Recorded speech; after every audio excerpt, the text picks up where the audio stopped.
Good day everyone, especially to our kind and understanding instructor, no other than Sir Roger Anthony A. Gamale. Good day, sir.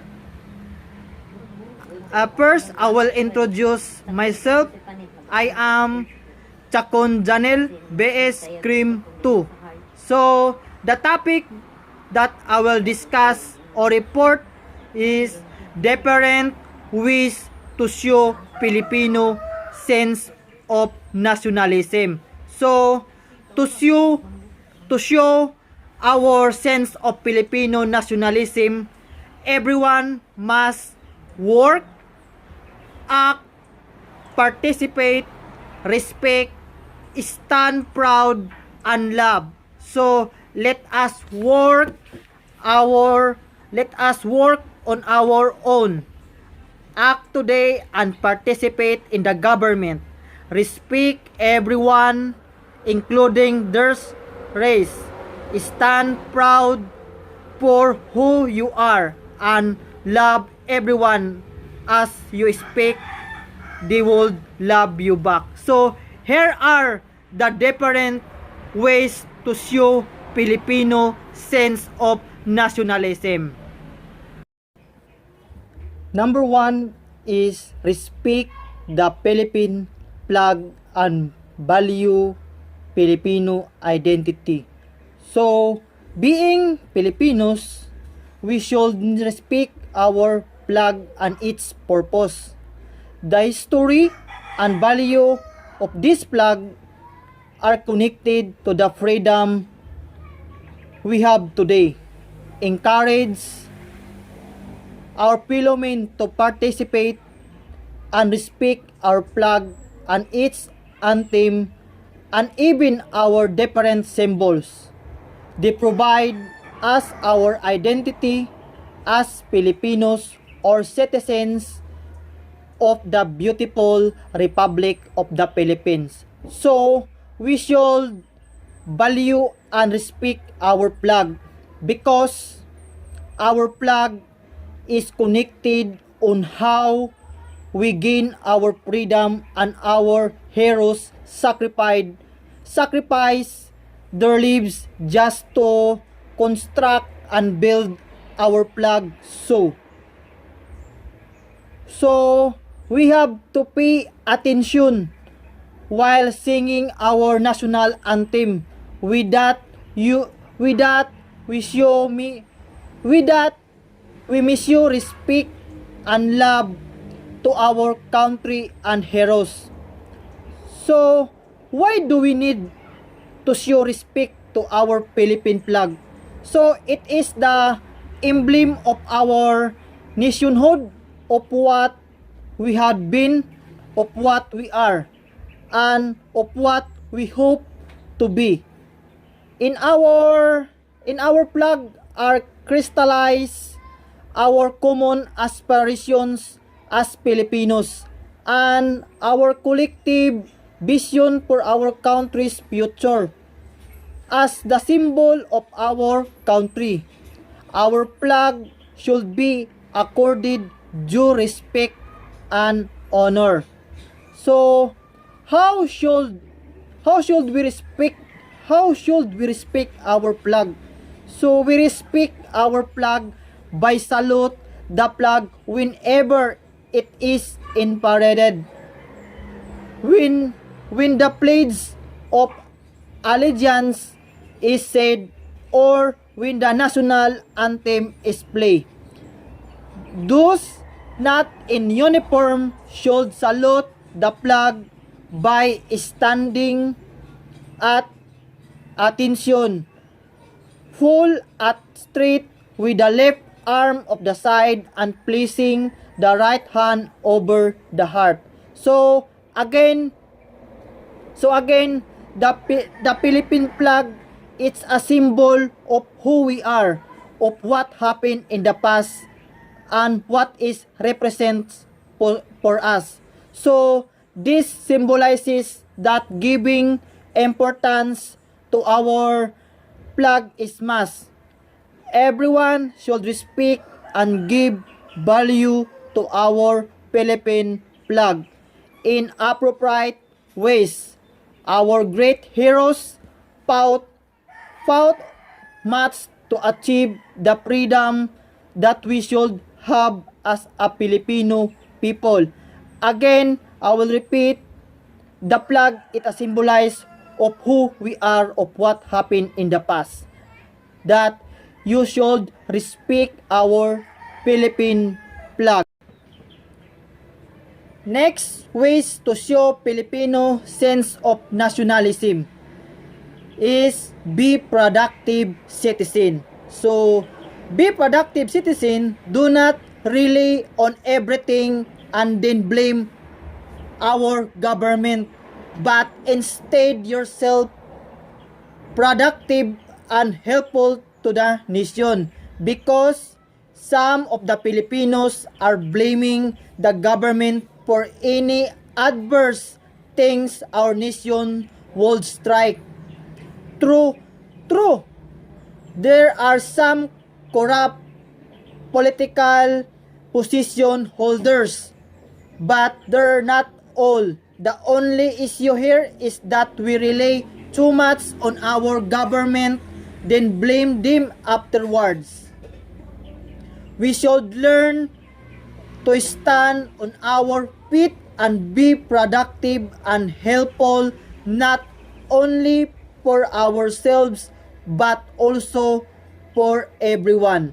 So, in be productive citizen, we the citizen are the first leaders of this country. I will repeat, the citizens are the first leaders of this country.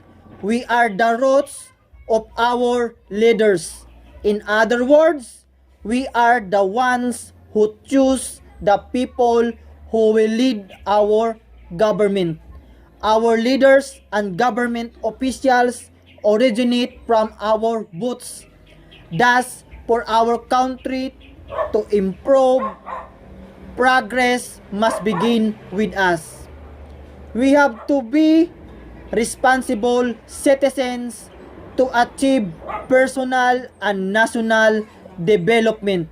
So without further ado, here are things we can do to become responsible Filipino citizen or responsive or productive Filipino citizen. First is follow traffic rules. So in follow traffic rules, be a responsible driver, commuter, or pedestrian. If we will follow simple rules, we will have better, safer, and more efficient maths. Second is be punctual and do not procrastinate. So, let's change the Filipino time to Filipino on time. I will repeat, let's change the Filipino time to Filipino on time. Let's avoid procrastination. It's nice to be early, so avoid filing, feeing, and queuing during deadline to minimize the crowd during rush hours. Third is be kind to our foreign visitors. Be a good role model or a good representative of all Filipinos in front of our visitors. Give our country a good name. Show to them how good, honest, hospitable, and helpful we are. Next is help your own town achieve progress. Give support to our countrymen. Be a responsible worker. Be a responsible netizen. Build a good relationship with your neighbors. Respect other Filipinos, especially the elders. Obey the laws and local ordinance. Protect our government. So if you apply those those things to become a responsible citizen or productive citizen. Next wish to show Filipinos sense of nationalism is be aware of the issues in our country. Be aware of the issues in our country. So we must be aware and updated on the significant issues happening in our country. So like watching the televisions,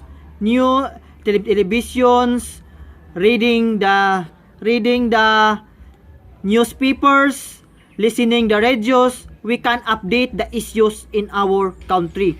So extend help to the needy Philippine, especially the victims of disasters like typhoons, flooding, and the like.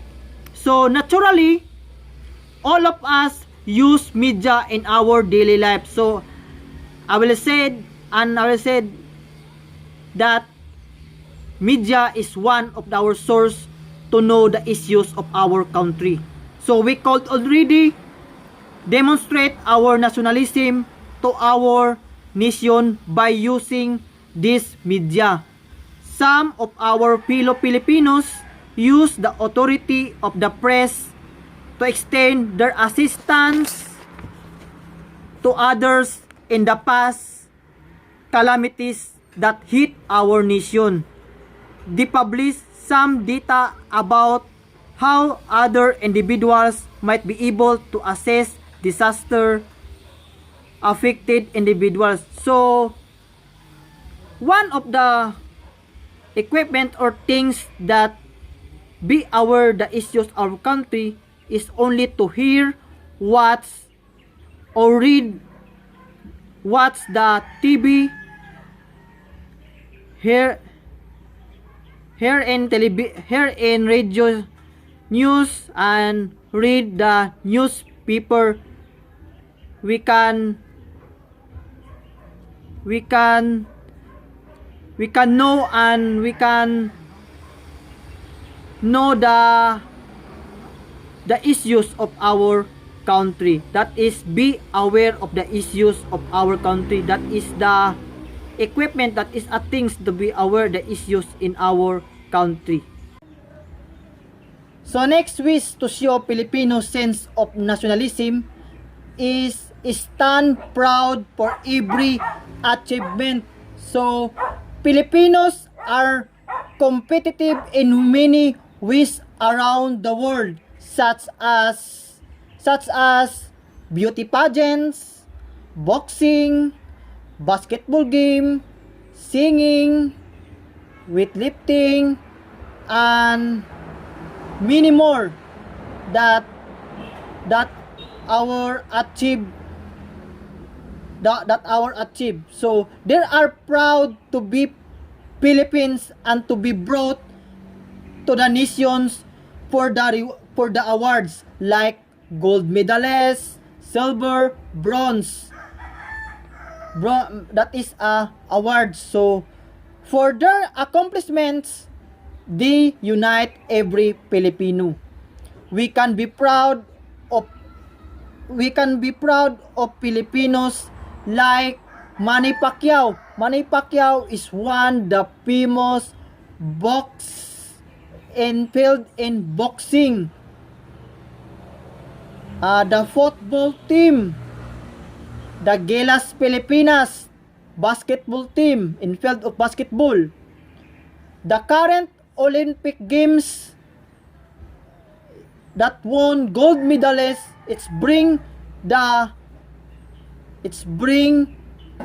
proud of our country is Hedelin Diaz, the gold medalist in field of weightlifting. So for the beauty pageant, Pia Wurtzbach, who was crowned Miss Universe in 2015. So as Filipinos, I am one who can proud for every achievement to be brought or to be bring for our name country.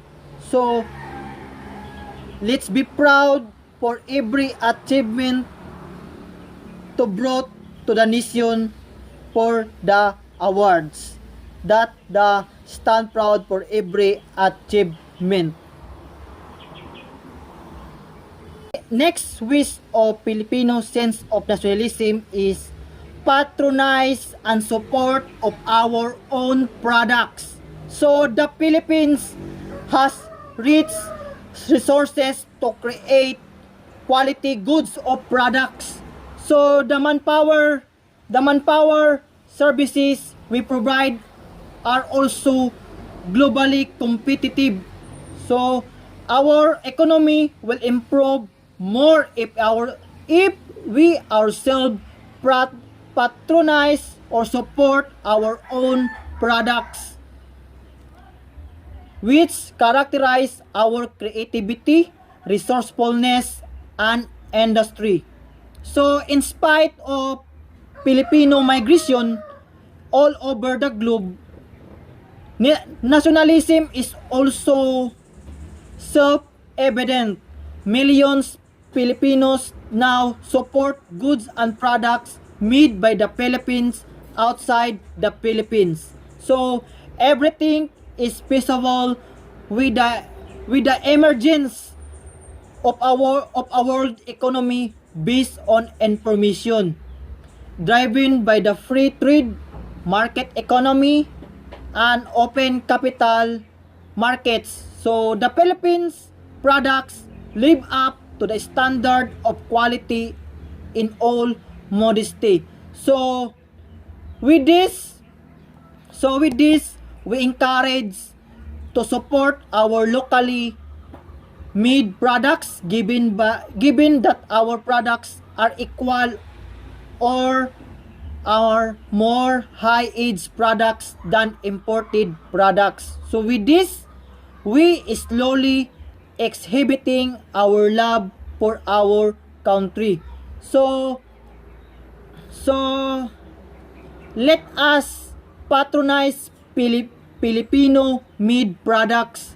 So I will patronize and support our own products because of that we don't need to buy international products just to satisfy ourselves.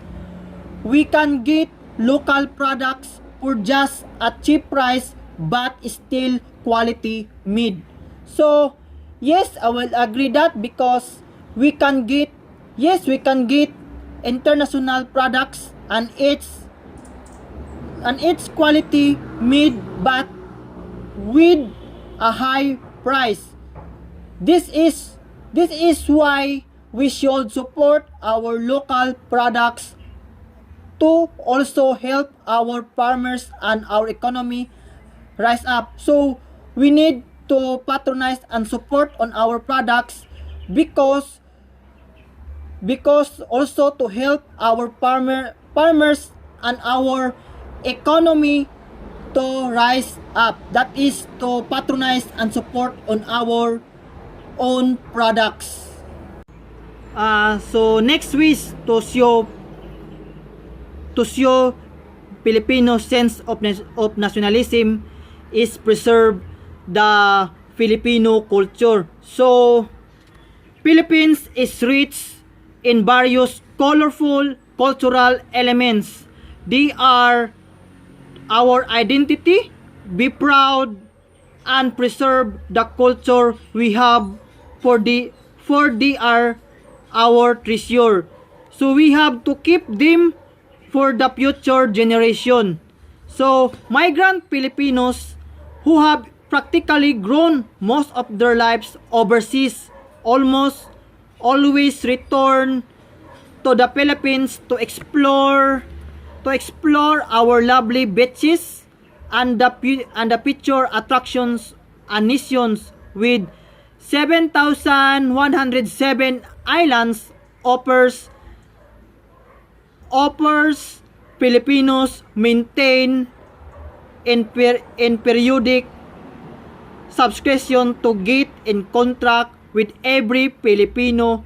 Forget about homesickness while overseas and instill the Filipino values that we say on their television. So when you moving internationally, how to preserve your culture? So if you are moving internationally, or if you are moving to a new country, you may be worried about adjusting to your new community and losing your family traditions. So it's important to know that just because you're adapting to a new culture, it doesn't mean you need to let go of your customs. So you may balancing both cultures will be essentially to maintaining your identity while embracing new cultures. So living in a new country can feel strange and confusing. So what do you do to keep your roots and preserve your heritage? So there are the way to do. First is keep constant communication with family and friends. Second is join local clubs and associations tied to your culture.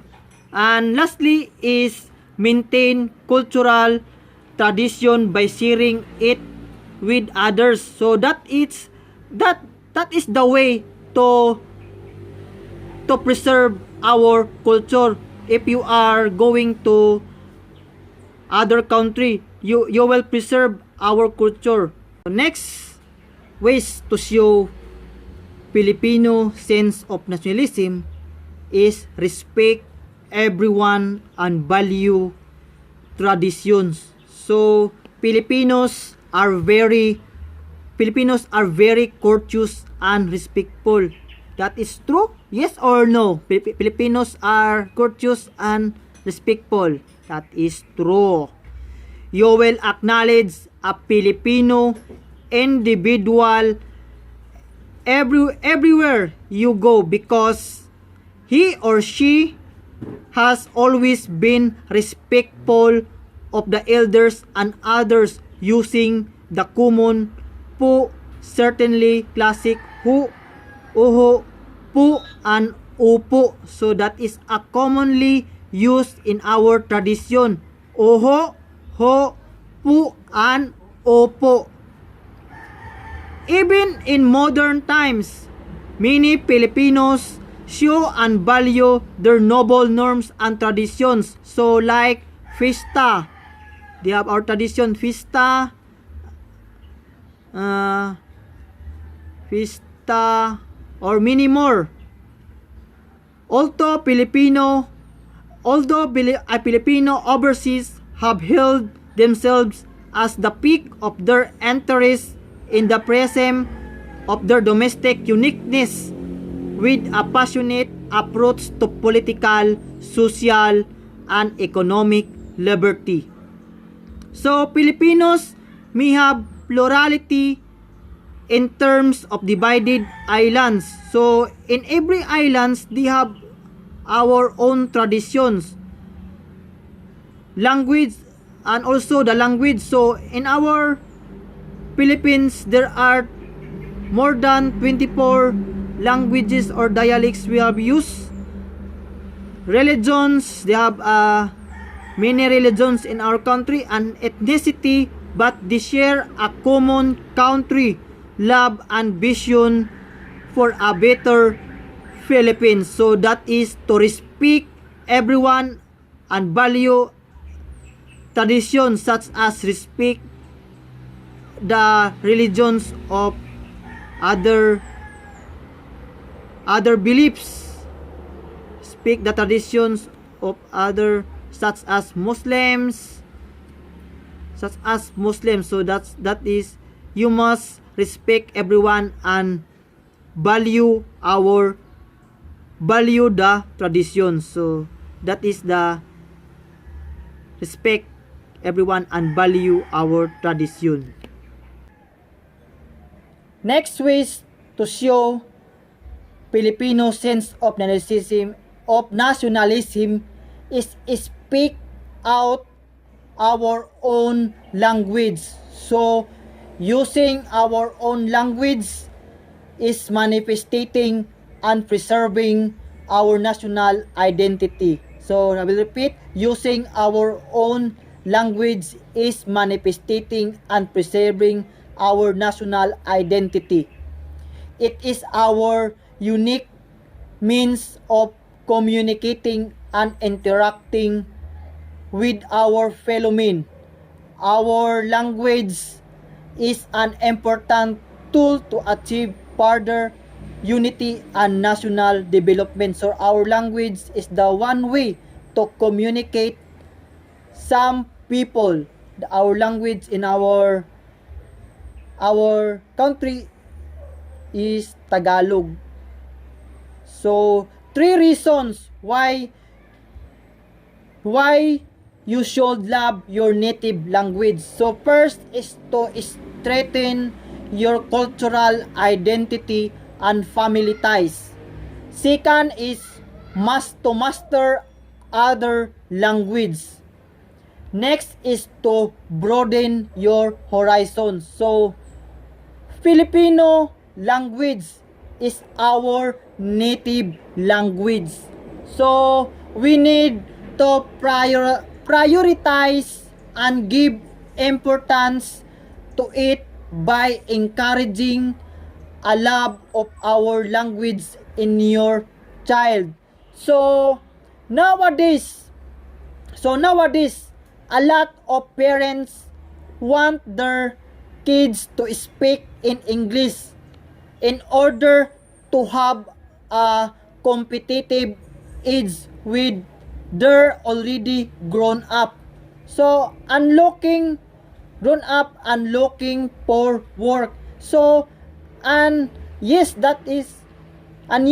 we cannot deny the fact that learning other language is a plus for us.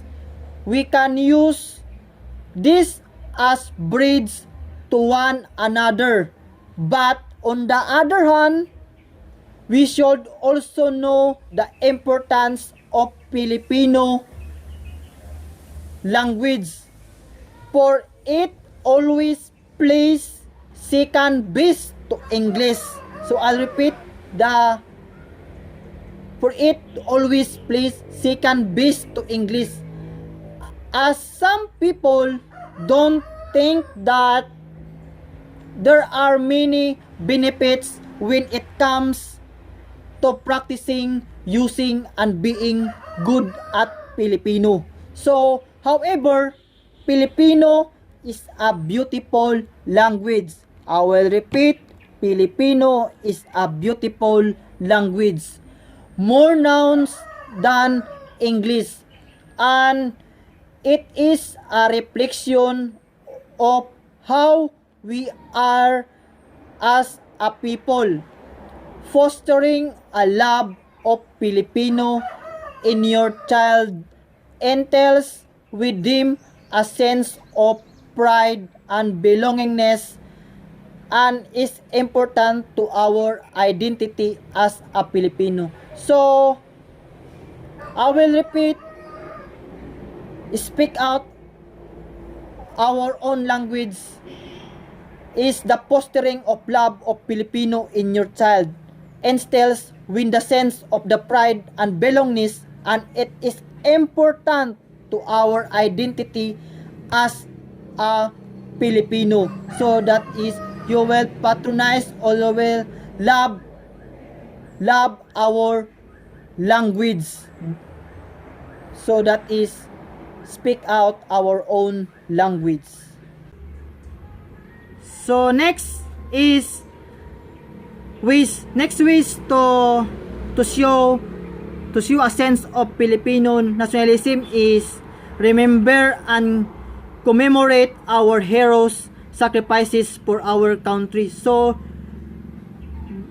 do you remember that every year or every anniversary of Filipinos to fight our who died for our democracy, we celebrate or we commemorate to showing giving a flowers on the statue. So there were many Filipinos who died for our democracy, freedom, and independence, such like heroes Jose Rizal, Andres Bonifacio, Emilio Aguinaldo, Juan Luna, Marcelo H. del Pilar, Gregorio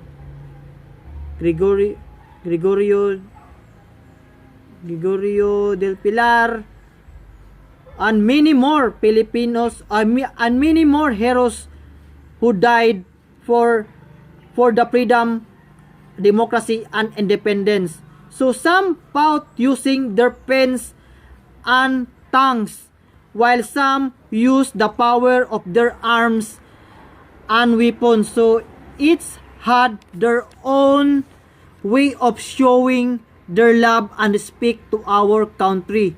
In today's generation, let us value, treasure our heroes' sacrifices and devotion for our country. So that is the remember and commemorate our heroes' sacrifice for our country.